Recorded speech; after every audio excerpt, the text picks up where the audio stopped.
Hi, I'm Janine Friedman, owner of Choice Training and Coaching Solutions.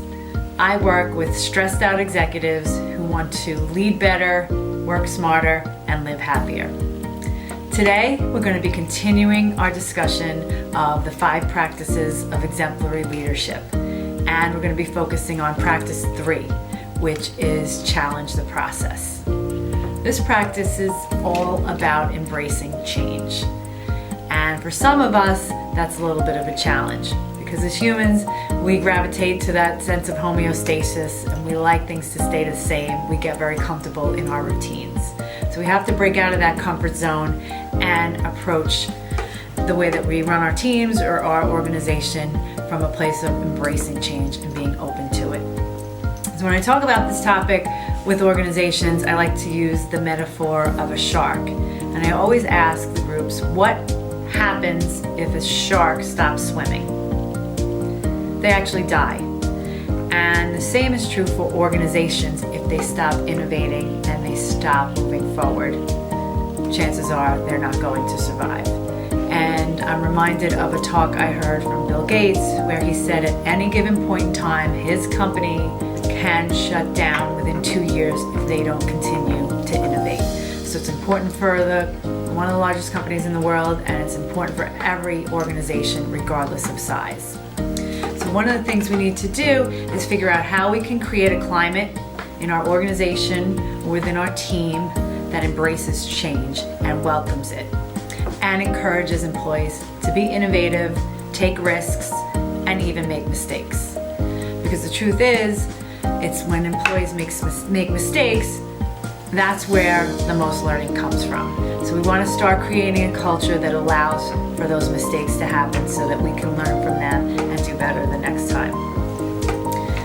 One of the best ways to be more innovative is to start by getting out from behind your desk. Everything is so available to us now on our computer screens that unfortunately we are less likely to move away from those screens. But sometimes we need to do that to get some fresh ideas and to breathe new life and creativity into our workday, to ideas that we have, and to the way that we're running our business. So insight is knowing everything about what's going on within the organization.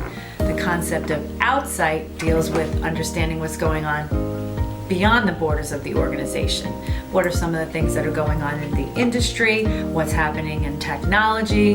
What are some of the things that our competitors are doing? What are some of the things that other organizations not even in our industry are doing? How can we learn from those things, and what are some of those things that might make sense to bring into our organization? So one of the most important things you can do is get outside of your organization once in a while, whether that's joining a networking group, a trade association, also being mindful of the things that you read. Sometimes we do just kind of get set in our patterns, but how can you be more creative and maybe read something you normally wouldn't read? Read a different kind of magazine.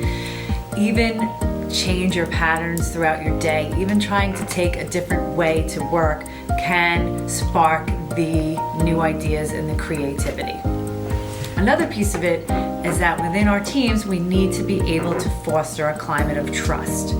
If there is no trust in the department or the organization, people are less likely to feel comfortable bringing forth new ideas, going out of the box, taking some risks, and even making those mistakes.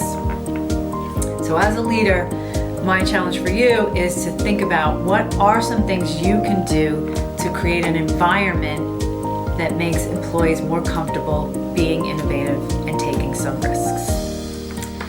My name is Janine Friedman. Again, I'm with Choice Training and Coaching Solutions. Thanks for tuning in.